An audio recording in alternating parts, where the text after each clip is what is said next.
ひスペシャルデコレーションもあるので楽しんでくださいね。 We hope you have a wonderful Christmas. じゃあ皆さん以上、シェイクでした。メリークリスマスお願いいたします。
ということでここから声やりです。まずね、カフェに着いたら真っ先にソフトクリームで休憩しました。ソフトクリーム、普通のバニラと期間限定の味の2種類があって、今は期間限定のマロン味を食べてます。めっちゃ美味しかったです。買ってきたグッズが気になりすぎるのでグッズの開封していきます。これアクスタ、めっちゃでっかい。そしてとても顔がいい。めっちゃかっこいいです、このアクスタ。アクスタの他にはラントレ1枚と購入特典のカードと、あとアイエンプロデュースのスウェットを買いました。これめちゃくちゃ可愛くてお気に入りになりました。ラントレを1枚だけ買ったので開けていきます。ラントレはね、こういうイベントがある時に記念に1枚買うようにしてます。誰でしょう。じゃーん、ピリちゃんかわいい。めっちゃかわいい。めっちゃ見てます今とってもお顔がいいです。ピリちゃんかわいい。で、あとは1万円以上買うともらえる購入特典のランダムトレカ。誰でしょう。リーノーあまりのお顔の良さに震えました。にゃんにゃんラチャが来ました。かわいい。この購入特典のアイエンが欲しくて、次も1万円以上買うか今迷ってます。カムバもあるからさ、ちょっと考えないといけないよね。グッズの開封が終わったので、ここからは手帳タイムをしていきたいと思います。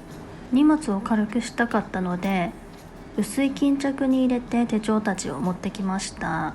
これは普段使ってるトラベラーズノートに M5 のリングを入れて M5 がしてるやつで、今日のタスクをチェックして、あとは今日のオタ活のことを雑記を書いていってます。使ってるペンはフリクションの3色タイプの 0.38mm のやつです。本体はこの間ロフトに行ったら見つけたブランチブラザーの食パンのキャラのやつを使ってます。だいぶ高かったんだけど、パンが私の推しのアイエンのモチーフなので、これは買わないとと思ってちょっと買ってしまいました。フリクションなんてさ、何個も持ってるんだけど、ちょっとね、こんな可愛いやつは買わずにはいられませんでした。これ書いてる文字読めるのかな。今はポプストに行って何があったかっていうのを多分書いてます。この時書いた雑記を今見てるんだけど、何時くらいに待機列に並んだとか、何人くらい並んでたとか、あと109の中のフォトスポットとか動画が流れている場所をメモしてました。109のポップアップショップの隣にスキズのコラボカフェがあったんだけど、そこがまさかの立ち飲みスタイルでびっくりしたって書いてます。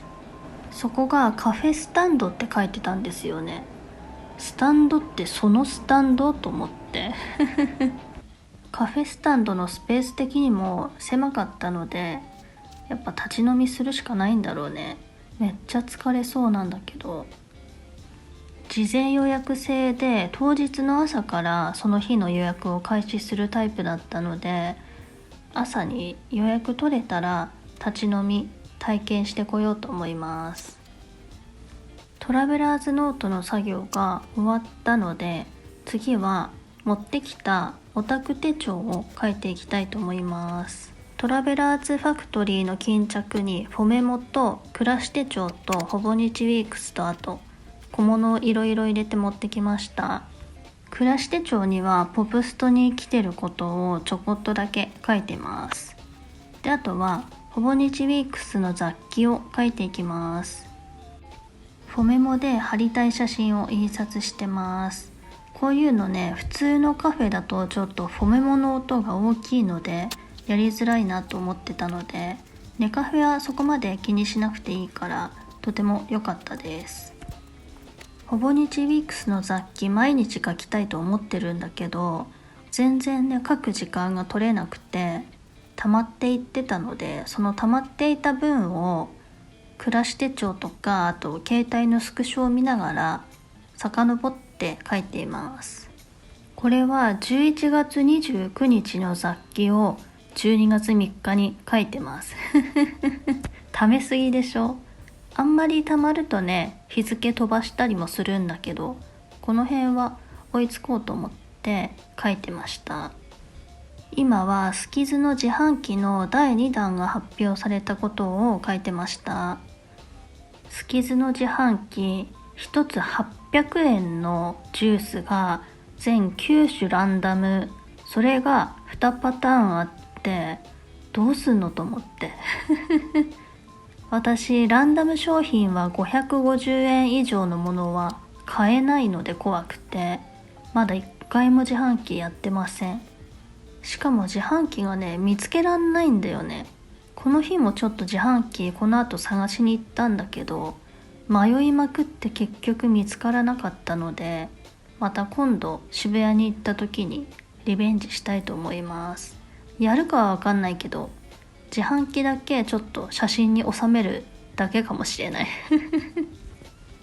あとはショート動画のサムネを印刷してその感想を書いたりして1ページ埋まりそうです。写真はねいろいろもうちょっと印刷してたんだけど、1ページ書いたらちょっと疲れてきたので、この日は切りよく1ページで終わりました。この後はちょっと横になって休んでからまた渋谷を散策しに行こうと思います。ネカフェは2時間くらいいたかな。雑記はこんな感じで書いてました。